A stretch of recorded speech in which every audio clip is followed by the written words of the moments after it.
Hello friends, welcome to Idhu Selvi's kitchen. எல்லாரும் எப்படி இருக்கீங்க friends? இன்னைக்கு நம்ம கிச்சன்ல பார்க்க போற சுவையான ரெசிபி பொரியல் ரெசிபி தாங்க. அதாவது கோஸ் பொரியல் செய்து பார்க்க போறோம்.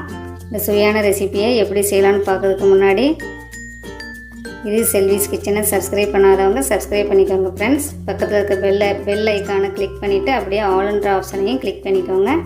நான் அடுத்தடுத்து போடுற சுவையான ரெசிபி உடனுக்குடன் உங்களை வந்து சேரும். இந்த சுவையான ரெசிபியை வீடியோக்குள்ளே போய் எப்படி செய்யலாம்னு பார்க்கலாம் வாங்க ஃப்ரெண்ட்ஸ்.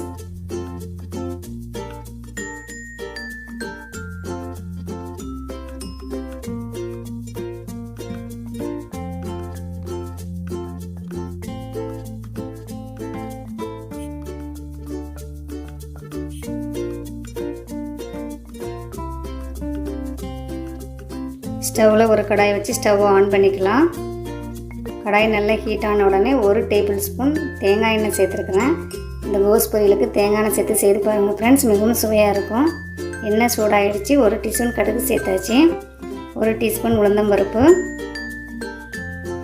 1 டீஸ்பூன் கடலைப்பருப்பு சேர்த்துட்டு லோ ஃப்ளேமில் பருப்பு சிவந்து வர வரைக்கும் வறுத்து விட்டுடலாம். இப்போ 2 பெரிய வெங்காயம் நல்ல ஸ்லைஸாக கட் பண்ணி எடுத்து வச்சுருக்கிறேன், அதையும் சேர்த்துட்டு காரத்துக்கு 2 பச்சை மிளகாய் பொடியாக கட் பண்ணது சேர்த்தாச்சு. மீடியம் ஃப்ளேமில் ஒரு 2 நிமிஷம் வதக்கி விட்டுக்கலாம். வெங்காயம் ரொம்ப ஒன்றும் செவந்து வர வேண்டாம், 2 நிமிஷம் வதக்குனா போதும்.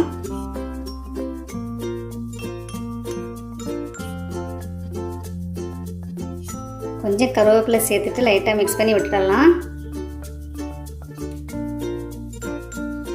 இந்த கோஸ் பொரியல் கொஞ்சம் கூட நிறம் மாறாமல் அப்படியே ஒயிட்டாகவே இருக்கும், ஆனால் சுவை அதிகமாக இருக்கும். பாருங்கள், கோஸை வந்து இந்த அளவுக்கு பொடிசாக கட் பண்ணி வச்சுருக்கேன். 250 கிராம் கோஸ் நான் கட் பண்ணி எடுத்து வச்சுருக்கிறேன். நைஸாக கட் பண்ணிக்கோங்க. நம்ம தண்ணி எதுவும் சேர்த்துக்க போகிறதில்ல இந்த பொரியல் ரெசிபிக்கு. கோஸை கடாயில் ஆட் பண்ணியாச்சு. இப்போ நல்லா மிக்ஸ் பண்ணி விட்டுடலாம். ஆமாம், இந்த எண்ணெயிலே தான் இதை வந்து வேக வைக்க போகிறோம். அதே மாதிரி கலர் மாறாமல் அப்படியே ஒயிட்டாக இருக்கும் ஃப்ரெண்ட்ஸ். இது ஒரு ஈஸியான சைட் டிஷ் தான், ஆனால் டேஸ்ட் அட்டகாசமாக இருக்கும் ஃப்ரெண்ட்ஸ். ஒரு முறை ட்ரை பண்ணி பாருங்கள். என்னுடைய ஸ்டைலில் இந்த கோஸ் ரெசிபியை நான் உங்களுக்கு செய்து காட்டுறேன். நல்லா மிக்ஸ் பண்ணி விட்டாச்சு.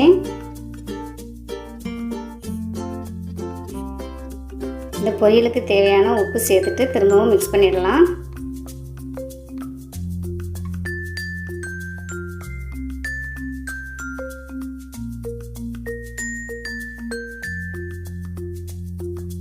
இப்போ மூடி போட்டுட்டு லோ ஃப்ளேமில் 5 நிமிஷம் வேக விட்டுறலாம்.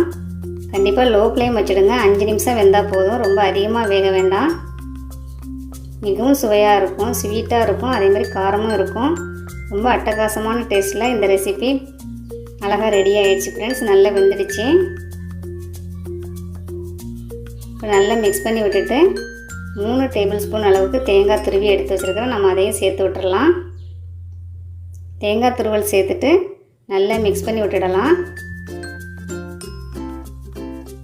அந்த சூட்லேயே நல்லா ரெடி ஆகிடும் தேங்காய். இப்போ ஃப்ளேம் நம்ம ஆஃப் பண்ணிடலாம். நல்லா மிக்ஸ் பண்ணிவிட்டு ஸ்டவ்வை ஆஃப் பண்ணி விட்டுடலாம் ஃப்ரெண்ட்ஸ். அவ்வளோதான், அட்டகாசமான டேஸ்ட்டில் கோஸ் பொரியல் ரெடி ஆகிடுச்சு. இந்த டிஷ்ஷை என்னுடைய ஸ்டைலில் உங்களுக்கு நான் செய்து காட்டியிருக்கிறேன். மிகவும் சுவையாக இருக்கும், சிம்பிளாக இருக்கும், ஆனால் பயங்கர டேஸ்ட்டாக இருக்கும். ட்ரை பண்ணி பாருங்கள் ஃப்ரெண்ட்ஸ். எப்படி இருந்ததுன்னு கமெண்ட்டில் சொல்லுங்கள். மீண்டும் ஒரு சுவையான ரெசிபியில் நான் உங்களை சந்திக்கிறேன். தேங்க்ஸ் ஃபார் வாட்சிங். பாய்.